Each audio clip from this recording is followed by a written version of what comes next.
I didn't spot anything specific in the budget. Did I miss something? No, Alistair, thank you for inviting me back on. We all were sleepwalking all week, I think, with the budget. But I just want to show your viewers, for the benefit of your viewers, this publication, Farmer's Guardian, which showed Mr. Sunak saying, effectively, I would lead a pro-farming government. That was in August.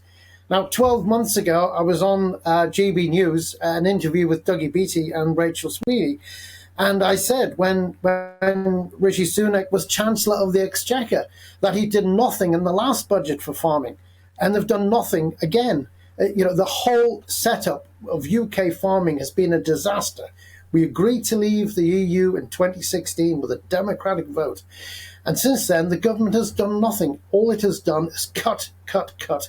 And what we're seeing now is that this year, farmers are going to be losing between 55% or up to 55% of their basic payment system. And then next year, it's going to be between 55 and 75%. And then it finishes at the worst time in this country's history, probably since the U-boat crisis. We're going to have farmers in a position where they perhaps are unable to plant crops because of the sheer costs involved.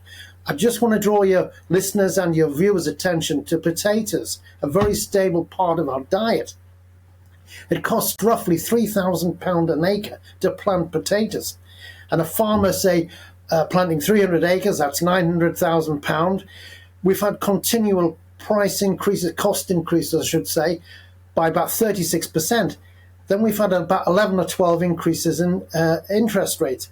All this is putting costs on the farmers. Now, we used to grow 150,000 hectares just even at the turn of this century. We're now down to 100,000. Next year, there's going to be even less. So we're not going to see a reduction in food inflation. And hard-pressed families, never mind the farmers, the hard-pressed families in this country are going to suffer for continued food inflation through the supermarkets, and the consumers are going to have to carry that cost through them. Absolutely. Bruce, let me put a blunt question to you, and a very simple one. Are ministers, right up to Secretary of State for Environment and including the Farms Minister, disagreeing with that 10-point plan or just ignoring it? I think they've continued to ignore it. I can't see what they're doing. They've known about this. The EU, straight away, when the invasion happened, they scrapped their policy that year. They said, right, we're going to pass on money, we're going to keep maintaining growing crops, etc. This government did absolutely nothing. Mr. Sunak was in charge he was a chancellor. We've had a whole lot of disastrous people who've been Minister of Agriculture. I shouldn't say that, it's DEFRA. That's another problem we had. We no longer have anyone in charge of food production agriculture. We've cut back gradually from 80% self-sufficiency to 58% in roughly 2010 when I wrote an article.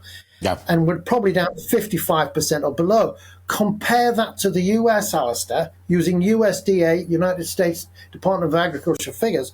The US has increased output by nearly 300%. This has been an absolute disastrous ideological policy which has been there for 30, 40 years.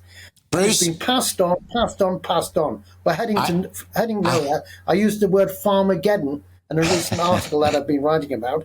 Farmageddon. And, as I say, my heart was in farming, but my heart is also with the consumers who are being squeezed with interest rates, mortgages. Bruce, that's everything. Been very much our agenda here as well on our Rural Spotlight, and great to see you again. Fingers crossed they will listen, and when they do, you come back and we'll chat about it again. That's